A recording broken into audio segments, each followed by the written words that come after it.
يا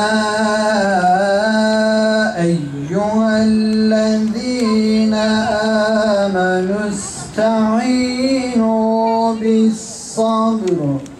Muhakkak ki sizi korku, açlık, biraz da mallardan, canlardan ve ürünlerden bir noksanlık ile imtihan edeceğiz. Sabredenleri müjdele diye buyuruyor biraz önceki okunan ayet-i kerimelerden. Evet, şehadet bir çağrıdır. Tüm nesillere ve çağırarak şehitler her zaman bunu haykırdılar ve haykırmaya devam ediyorlar. Şehitler ayet-i kerimenin dediği gibi onlar ölü değiller. Çünkü onlar Rableri katında rızıklandırılıyorlar.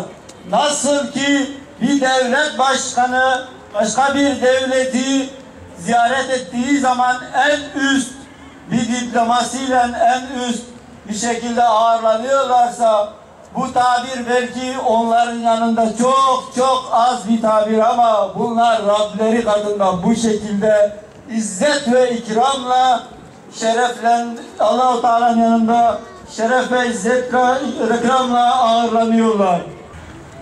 Çok değerli siyasi parti temsilcileri, sivil toplum kuruluşu mensupları ve yöneticileri ve yürekleri şehadet aşkıyla yanan, onların şehitlerin acılarını yüreklerinde hisseden ve buraya kadar gelen siz değerli bacı ve kardeşlerim, değerli basın mensupları, hepinizi Allah'ın selamı, rahmeti ve bereketiyle selamlıyorum.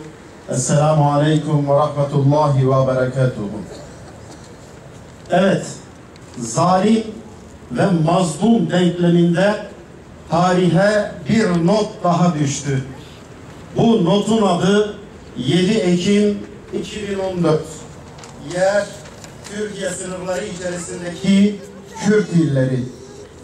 Aslında öteden beri televizyonlara çıkıp oğlunun şehadetinden bizlere kesitler sunan Mehmet amca her şeyi özetlemişti. Ey HDP'li yöneticiler, benim gibi düşünmüyorsunuz, benim gibi giyinmiyorsunuz, benim gibi yaşamıyorsunuz, beni temsil etmiyorsunuz, beni temsil etmeye hakkınız yoktur. Evet, bu topraklarda tek parti faşizmi çok ağır bedellere mal oldu. Şimdi memleketin doğusunda, Kürt illerinde aynısının kötü bir kopyasını Müslüman Kürt halkına reva gören bir HDP, bir PKK tek parti faşizmini kaç günden beridir müşahede ediyoruz. Müslüman Kürt halkına, onların değerlerine ve yaşamını hedef alan hayasızca akımlar neticesi 11 kardeşimiz şehit olmuş, milyarlarca Kürt halkının zararı olmuş, trajediler yaşanmış.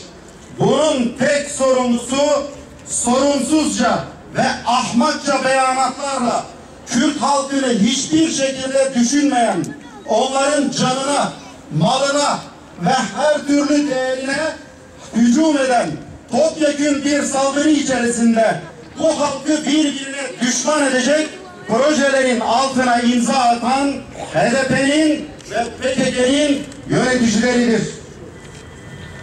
Evet, bizler Hüdapar olarak çözüm süreci ortaya çıktığından bu yana aslında desteğimizi sunduk.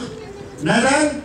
Çünkü silahlar devreden çıkarsa aklı selim hakim olacak ve gariban ve mazlum halk özgür iradesiyle kendisini temsil edebilecek insanları elbette yönetime getirecekti. İşte Hüdapar olarak bizim çözüm sürecine sürekli destek verdiğimizi izah etmemizin ve her platformda buna dair açıklama yapmamızın ana nedenlerinden bir tanesi de budur. Fakat gelin görün ki varlıklarını kana, kine, teröre, anarşiye, insan öldürmeye, kaos ve anarşiye, teröre borçlu olanlar da silahların vesayeti bittiği zaman Müslüman Kürt halkının kendi kanlarından beslenen bu sürükleri hem sandıkta hem de tükrükleriyle boğacağını çok iyi biliyorlar.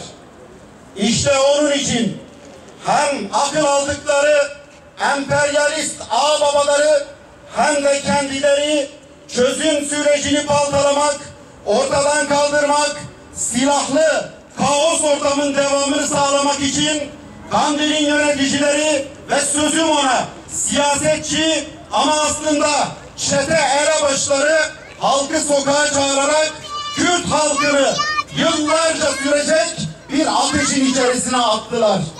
Evet, silahlı tehditle, baskıyla Kürt halkının üzerinde bir kabus, bir kaos gibi duran bunlardan Kürt halkı Allah'ın izni ve iradesiyle mutlak surette kurtulacaktır.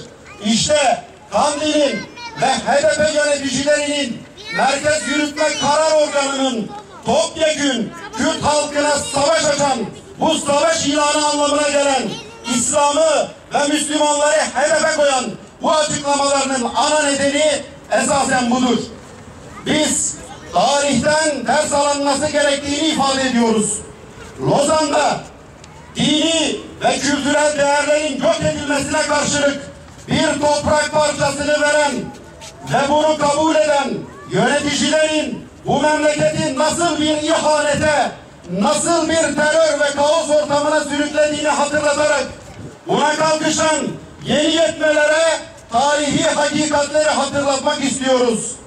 Kendilerinin dahi anlamadıkları kanton ya da özerkliğin arkasına sığınarak kendilerine taahhüt edilen bu sözler üzerine ihaleyi alan HDP'li ve PKK'li çeteler aynen tek parti faşizminde olduğu gibi Kürt halkının malına, canına, dini değerlerine savaş açarak sanki Amerika'yı yeniden keşfetmiş gibi hareket etmektedirler.